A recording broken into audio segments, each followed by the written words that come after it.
Welcome to the chop! We finally made it, and just in time to close this year talking about one of the best seasons of Drag Race of 2021.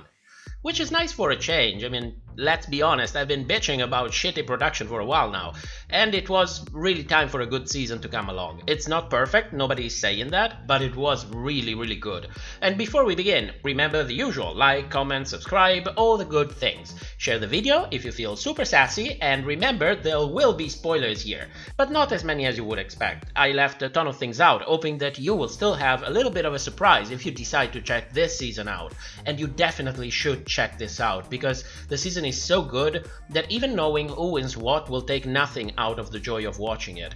And you see, this is one of the perks of doing things right. It's never about where you go, it's about the journey that gets you there. And this season really is a journey, packed with talent, creativity, stupidity, a ton of product placement of course, and a lot of heart. So let's dig in. As you know, Canada's Drag Race is a joint venture between our good old friend World of Wonder, Blue Ant Studios, and Crave. But if you ask me, World of Wonder probably just cashed their franchise check and let the Canadian crew do all the work, because out of nowhere, Canada's Drag Race seemed to have flourished into a mature season that easily surpassed Season 13, Down Under, well, that one is easy, UK Season 3, on almost every level. You won't see much rigory or shock value in here, and the little there is feels very earned and coherent with what's actually going on in the season. And what's even more impressive is that they made it with one end tied behind their backs. So let's immediately talk about that. Let's talk about the judges. You know what happened in Season 1, so let's not rehash on all of that. Suffice it to say that it's never easy to start a new season with a new panel of judges, but I can guarantee you that you will quickly get used to some new faces and a complete different attitude toward the queens and the competition. Botox seems to be a little bit more comfortable compared to last year, and the addition of Martha, Bradme, and Miss Mojo well complements the whole panel of judges. Throw me a frickin' boner here, people. Get in my pussy! What accent is that? I'm supposed to do it in a Scottish accent. That radiates out of her. You're always a joy too, no matter what you look like. Go fuck yourself, Brad. There is clearly a ton of chemistry between all of them. However, especially in the beginning, they all seem to be a little bit stiff from time to time. And no, I'm not talking about how Botox got some work done, or how Brad proved everyone that ageism is bullshit, while Miss Mojo was talking about Miss Mojo things. I'd love to see her gold member on her way to Venus to get some penis. You can tell she's very well read. Yes, that's Miss Mojo, come on. I won't let anybody convince me of the contrary. I'm sorry, but that's all I hear. And thanks to me, now that's all you will hear as well. And since we're at it, let's do a little bit of an experiment in here. Close your eyes, come on, close them. Oh wait, I can just blank the screen. There you go. Listen to this carefully. This week's mini challenge is brought to you by DoorDash.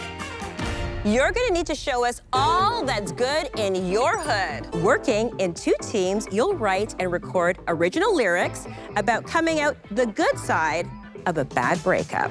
Do you see it now? Do you really see it? Didn't I tell you? So Miss Mojo it is. I liked Miss Mojo. She had some genuinely funny moments for me, and she was not the only one. Anyway, amongst all of them, Martha seemed to always be the most comfortable one, but it's also understandable because she is a good actress after all, and you know that most of the workroom lines are clearly scripted. No wonder she comes off as more natural. So the general stiffness was not a big problem for me, and believe me, it gets better after a couple of episodes. Now, there's something different from the American seasons because the judges share their duties equally, from award winnings to visiting the workroom to announcing lip syncs. It was refreshing to see, and something that's going to be a common theme also among other Drag Race spin-offs. But the best part of the new judges is their attitude toward the queens.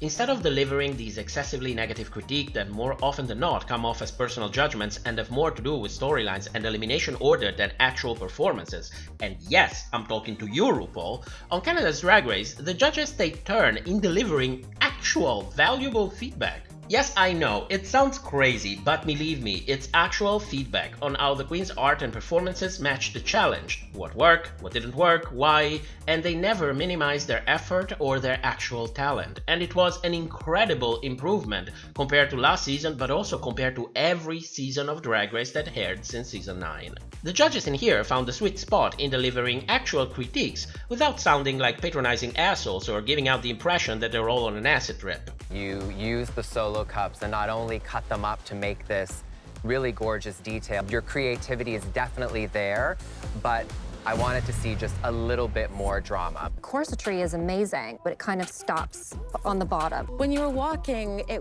was not as confident as I want you to be. You look fantastic, and I want you to come out of yourself a little more. Do you see? That's exactly what I mean. So, I don't know, I guess normal is the new hot, reasonable is the new trade. I'll let you think about that. But watching them, it almost feels like for the longest time we've been like trapped in this alternate reality where everything is the contrary of everything, and we are finally free to enjoy this part of the show without needing a pack of cigarettes, a drink, make it 2 drinks, maybe a little bit of counseling too. No, I'm just kidding, but you get the point. Rigor still happens, of course, because it's TV after all, but it's quite rare to find yourself in a position where you're like, she's in the bottom, seriously, and she's the winner. Oh wait, she is safe? Hello, Scarlett.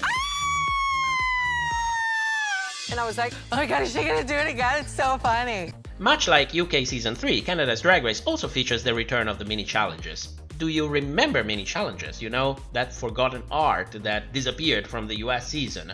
Unless, of course, they need to serve some mini advertisement that have no impact whatsoever on the Maxi Challenge.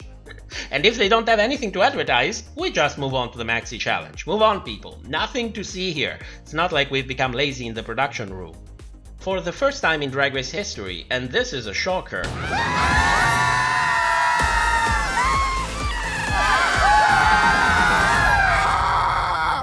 we got extended versions of the lip syncs. Praise be. Blessed be the fruit. You know, I could spend hours talking about lip syncs alone. I could probably make a whole channel based on lip syncs because they are the signature moments of RuPaul's Drag Race, and for me they represent the very essence of the show. Which essence, you ask? But of course, the essence of beauty. You should know. We've been doing this for years already. There you go. Take it in. Take all that essence, honey. Let that sink in. Take all that beauty. Anyway, yes, you heard right. Lip syncs on this season last on average almost 3 minutes, which is double what we get in every other season. That's not to say there's no editing magic in here, I can assure you there is. But at least longer versions are less easy to manipulate and infinitely more entertaining. I think we can all agree that we would love to see full uncut versions of the lip syncs. We've been asking for them for years, without all of those jump cuts, close-ups, and all that confusing editing that basically takes away all the magic from it. Well, apart from Carlson. God, it always got me Carlson, I love that. With this season, we are not there yet, but it's a huge step forward. But the crown jewel of this season are the queens. That's what happens when you avoid typecasting to make character development easier on the story producers. I also have a hint that filming was done at a human pace and the queens were actually allowed to bond with each other outside of the studio, because there is a clear chemistry between all of them and a genuine sense of camaraderie. You will definitely feel it by the way they talk to each other, the shady jokes, the support. I have a partner for the past like 5 years. He's an ER nurse.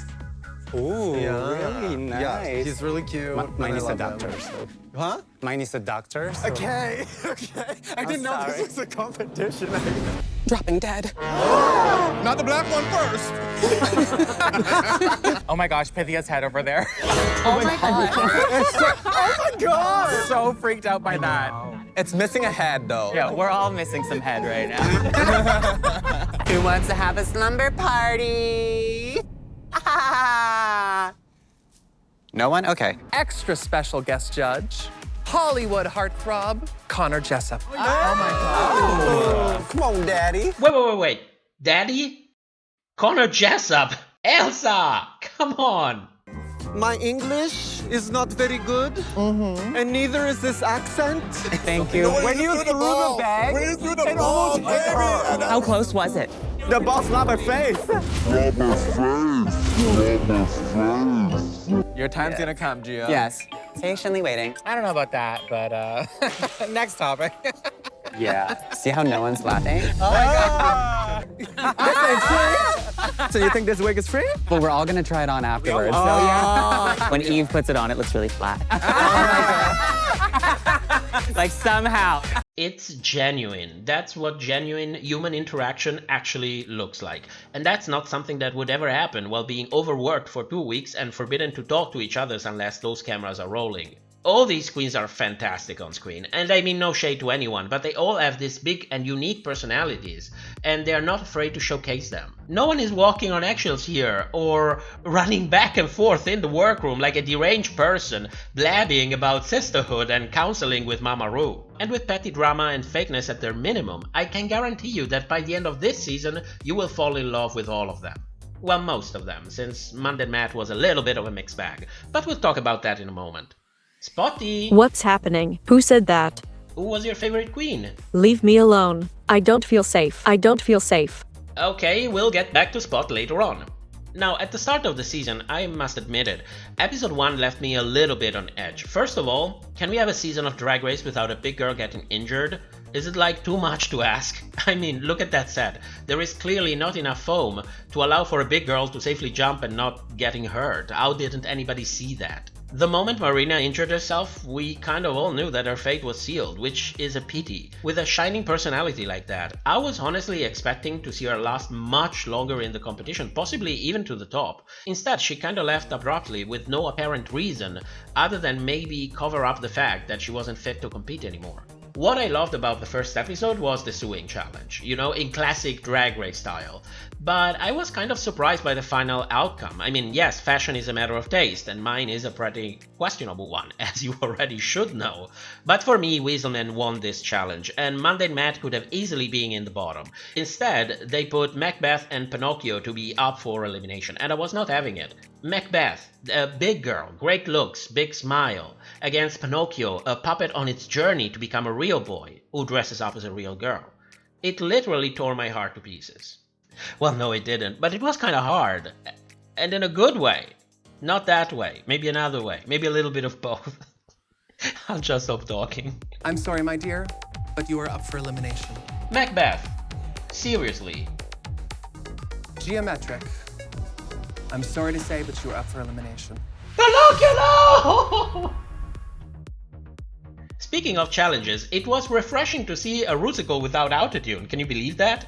I don't care if people cannot sing. I just want to hear their real voices. It's also fair toward the queens who can actually sing and deserve to be recognized for their talent. The shining moment for me was Mundane Matt's reveal. I know. That will go down in history as one of the funniest and campiest shit ever made. The whole performance was a treat. Not everybody appreciated Mundane Matt this season. She had her ups and downs for sure, but boy did she deliver a show. It's not a good idea for me to take this step right now. What the fuck? See, I told you it wasn't a good idea for me to take this step right now. Now wait a minute, Matt! No! Matt, no! Eve, the judges just told you you're safe. Shut up. Cry about it tomorrow. The way that they're critiquing it, they didn't judge you for your singing. If I knew that it was okay to just sing badly. What the fuck? Eve, what did the judges say about you, Mama? I don't know. It wasn't like Gia's. Gia's, they were like, you're a genius, and like, I want you to do my accounting, and like, please, can I suck your toes? They were like all over Gia. So, No! Why are you complaining? You're not in the bottom. Oh my God, they're so thirsty for camera time, these girls. Oh yes, Lupita Teller. You shady bitch. one thing that I will say that like actually pissed me off, Connor said that my hair was flat. When somebody says something that's just not true. You think that's fitting? I mean, I don't know, but I can't control it, so I don't fucking know. Absolutely, you can control it, baby. See, but that's what I don't need. Like, I don't need a pep talk. That's what I'm telling you. No, but it's not a pep talk. I just want to make sure you're okay. Polished presentation, messy personality. That's me. And that's the reason why she deserves mad respect for me. It's not easy to admit your shortcomings like that, and this is not from an interview like months later after watching the edited version of the show. This is immediately after she got eliminated. Personally, I enjoyed Mundane Matt. A little bit messy, yes, but never in a way that feels completely delusional or excessively confrontational.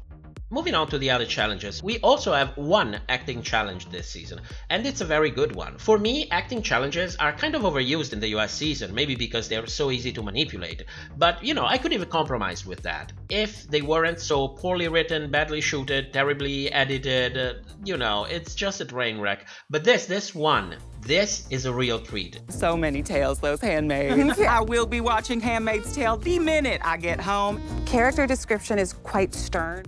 I love campy horror. It kind of reminded me of the acting challenge of season 6. The script was simple but effective, and in my opinion, it worked very much in the Queen's favor. Acting is already difficult the way it is, but acting a terrible script, it's daunting, especially if you have to deal with outdated references that nobody knows what they mean anymore.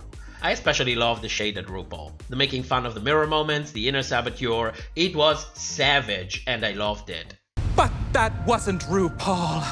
That was someone much, much younger. When I was little, my mom left me at a ferry terminal. I started screwing a bunch of seamen, and that's how I ended up a teenage drag mother.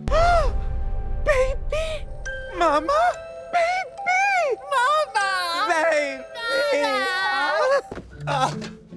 Oh, it must be my inner saboteur again. This is also the episode where everyone fell in love with Sexy Doll. Suki loved the sexuality. I say go hornier. Hornier? Yeah. Oh, I've been horny. Go horny or go home, baby. It looks like it's a double penetration. Lucky girl. I'm feeling so confident. Sex? It's oozing from all the orifices of my body. I'm sure there's an ointment for it. Sexy is a whole package, and I never had enough of her.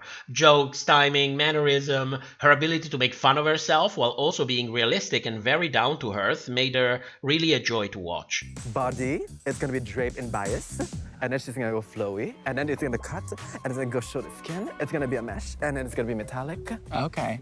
What's the fabric? I don't know. Suki Doll is different. She is innovative. She gives you things that you couldn't even imagine with that tiny little imagination of yours. Eve, I know a theater queen, and you put on a good show. Cry for the camera, honey. Look at those flowy dress. Oh my God, shoulder structure. Who is she? I'm working, and oops, I might have tripped a bit, but I look snatched. There's no true opening for like an Asian drag queen like me. You have to be typecasted. So it's always, okay, can you do Lucy Liu? Can you do an Asian character? So that's why your book. Filling the that filler, spot yeah, the filler queen in the for, cast. Yeah. Many kids do not get a fighting chance or any circumstances that are validating for them. What do you do when you have the chance? You take it, you cry about it? I didn't get what I wanted. That's privilege. I'm sorry. No, you're right. You're right. Well, bitches, start paying. This ain't free. So you think this wig is free? Well, we're all gonna try it on afterwards. Oh. So yeah. When Eve puts it on, it looks really flat. Even Vilma loved her. Shut up, our queen. Anyway, everyone was really good in the acting challenge, but when taking Runway into account, Adriana was clearly the best. I'm quite sure it's Adriana. Okay, calm down, man. Adrian, okay? Adrian. Adrian, Jesus! Adrian was the best, okay? Who was the worst? Weaselman? Did she lip sync? Did she go home? No, Weasel! Anyway, Weaselman was the worst. Overacting didn't play in her favor, especially in a season where the judges will happily forego pretending to laugh hysterically to cringe performances for storyline reasons. I don't mean it to be rude, it's just what I saw on screen. Moving on to the Snatch Game, that was a little bit of a miss for me. On a positive note, during the workroom scenes, Brooklyn was definitely better than Ru at pretending that she didn't get a memo with each girl's character's choice. I also appreciated that she didn't push contestants to make one specific choice. You shouldn't judge a comedy that you haven't seen yet based on 2 seconds in the workroom, and it usually comes off as if something that it's done for narrative purposes. In general, the performances were not that memorable. It wasn't bad, but it could have definitely been better, and for me, MacGyver definitely stole the show. Possibly because she was one of the few characters that I actually knew. Side note, MacGyver made all of her outfit this season, and I wasn't expecting anything less. Speaking of runways, there are many queens who brought incredible outfits and performances to the main stage, but for me, the one that really burned into my mind, despite the fact that I'm like 2,000 years old already, it was Kimora, and for many more reasons than just what meets the eye. The theme was ugly as sin, something that we've seen before, many times. But while everyone took it literally, Kimora took it figuratively. You know what's ugly? This is ugly. Look at that. Feel that. That's the meaning of ugly. And I never saw that message delivered so effectively in this show. It's bold, uncompromising, even disturbing. Hats off to her. Punch once, punch hard, and don't let people forget. And mind you, I'm not praising this because it's so fashionable to be politically correct and socially responsible these days, only to go back to not give a shred of a fuck once the cameras are not rolling. She was phenomenal, and for many more reasons than what I have time to explain here. We barely scratched the surface. So I hope we can talk a little bit more about this runway during the live streams. But for now, let's move on to the last challenge that I want to cover, the roast. I love roasts. I love insult comedy, I love shade. I love that they create a safe space where I am allowed to reclaim the word faggot, for example, and laugh my ass off while I do it. Comedy, and especially insult comedy, are specifically designed to push the boundaries of our comfortability and reclaim more mental space for ourselves. And come on, who doesn't like to play a reverse Uno on their inner saboteur? Anybody? Rue? Vilma? Whatever you say, bitch. Spotty? Who are you? What do you want? I don't feel safe. I don't feel safe. I'm leaving. During the roast, Lupithia, Genderbender, and Elsa Couture did the best for me. While Lupithia and Elsa Couture did well, Genderbender really surprised everyone with some incredible reads. Yeah, her face doesn't move. She's like, make me laugh. I'm still waiting. I know. I'm like,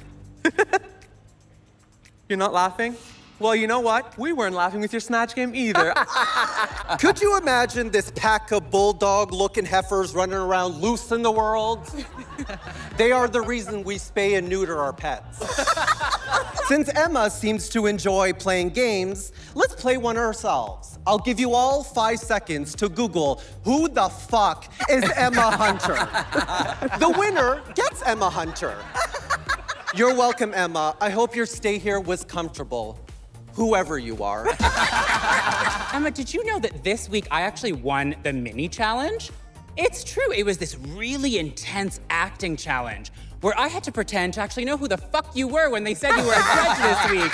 I know, I was all like, ah! The roast is gonna be about the icon, the legend, the star, the queen of the north. And I, like everyone, assumed that meant Priyanka. But at the end of the day, it's art to be objective with comedy, so the choice is up to you. Elsa Couture went over time and got critiqued for that, which is fair to me.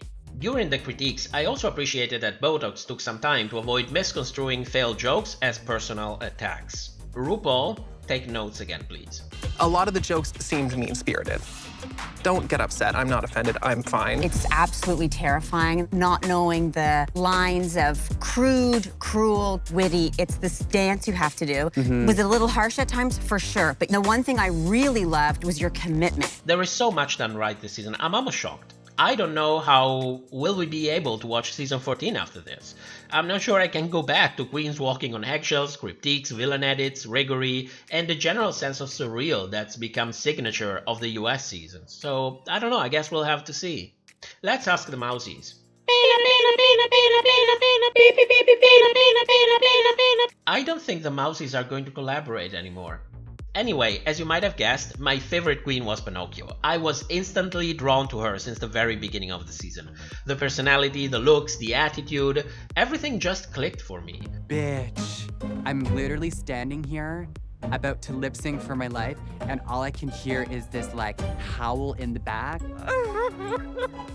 Seeing someone so driven without being overshadowed by her own ambition and also being able to make fun of herself, having a good time, it's something that I find quite appealing. No, I don't want to fuck her, stop being so shady. That was Macbeth. I love that the whole season played out like a journey for her. Many queens claim to have changed while filming Drag Race, but it usually comes off as a load of bullshit that feels more like getting a good taste of RuPaul's ass than, you know, actual, tangible change. But with Pinocchio, you can really see a shift from the beginning to the end.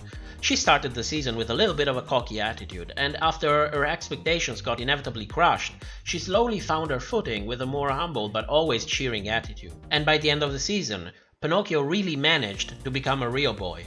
Seeing her being sent home was genuinely moving for me.